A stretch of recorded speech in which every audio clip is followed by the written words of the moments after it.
Hi, I'm Ben Pearson, former Channel 5 Police Interceptor, and we are back for another new video talking about what to do if you're involved in a road traffic collision like this.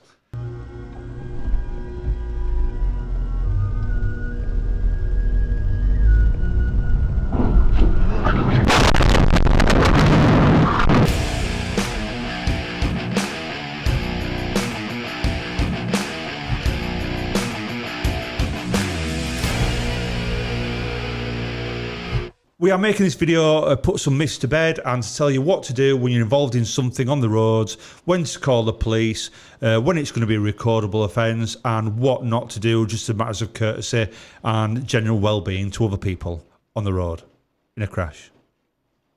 Sometimes. When you're involved in a road traffic collision on the road, the police have to be notified, and they have to be notified within 24 hours. That doesn't mean you can go home, go to Spain, come back, and in 3 weeks' time, you ring them. The reason being is you might be involved in someone... The reason being is you might be involved in a collision with someone who's elderly, they are fine, they go home, but late that night they've developed a blood clot and they die, and you've not recorded this, you are in serious, serious trouble. That's why within 24 hours, all police need to be informed of a road traffic collision. When you use 999 when you're involved in a collision, when either the road is very, very blocked, or there is an injury or threat to life or a threat to a vehicle, no, fuck.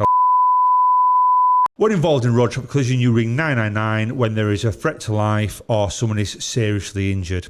If the road is heavily blocked and no one can get through, such as the emergency services, and I'm not about Stan, going to work at McDonald's, other eating outlets are available, but when it's not free for emergency services, you ring 999 and ask for the police, ambulance or fire. When ringing 999, use your common sense. It is down to you to tell the police, ambulance or fire what is going on and who is needed. If there are no injuries but the road is blocked, it is going to be for the police to attend. If there are some injuries, you are going to want the ambulance to attend, and if the cars are badly damaged, are on fire, or other things have been spilt such as toxic substances, you need the fire brigade there. People do get mixed up though, and when the airbags have gone off and deployed, it formulates dust in the car. People think the car is on fire, which it isn't. Or when the radiator splits and leaks all over the engine, steam comes out of the bonnet and people think the car is on fire, which it isn't. Use your common sense and ask for the ambulance, fire or police due to the circumstances of the collision. I feel like I'm telling you off here. I'm not telling you off. I'm just making you aware of what's going on. If the road is blocked and it is either a minor injury or it is just a damage only, move your cars. If you are not sure, take photos of your cars in situ, both cars, you and the offending vehicle, and move your cars safely around the corner. It is down to you to decide this, and it's not down for us to decide. If it is a minor injury collision, the police will roll up at the scene and we will move your vehicles anywhere.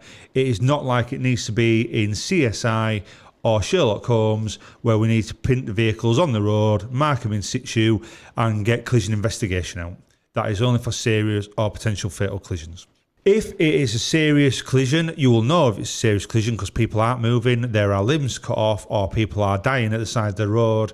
Do not move your vehicles. Try your best to block the road. Do not worry about anyone trying to get past. Ring 999 and ask for all emergency services. Do not let anyone go from the scene, and do not try to move anyone unless they need to be cut in the recovery position or need CPR. If it is clear it's a fatal collision and someone is dead, try to get as much evidence as you can do of the scene, the layout and other people involved, but do not film or take photos of the body. It's something you just do not do. If you're involved in a minor road collision, it is the rights to the other people to get your details. You can give them your registration plate, the vehicle details, your insurance details and your name. You do not have to give out your address. You can be traceable. If it is a serious collision and the police want to talk to you, you have to give all your details over. It is the law. You cannot stand there because you don't like the other person or how they look or how they appear. I don't want to give my details to them. You have to, by law, give your name, your contact number, and your reference number, which is going to be your number plate and your vehicle and insurance details. Are you all happy with that out so far? Someone is going to comment down below and say, I'm not going to give my details out. It's GDPR, FHRQ or whatever, but you do. It is that simple. Give your details out. If you've not done anything wrong, suck it up, buttercup. Why can't you just drive off? You cannot drive off involving... You cannot drive off when you're involved in any collision. It is against the law. You as a human being have a duty of care to make sure the person involved in the other car in the collision is perfectly well and fit. How do you not know they've got a pacemaker on, or they're having an epileptic fit and swallowing their tongue? How do you not know they are struggling breathing? You have got a duty of care of a human being to stop and make sure they are safe and well. Do you all understand that? Can I have a thumbs up? Can the police seize my car for inspection? Yes, the police can seize your car for inspection. If you're involved in a collision and you lie, or we think you're lying, and you say my brakes have faded or something happened, it just would not stop, my speedo stuck, we can seize your car and get it properly inspected.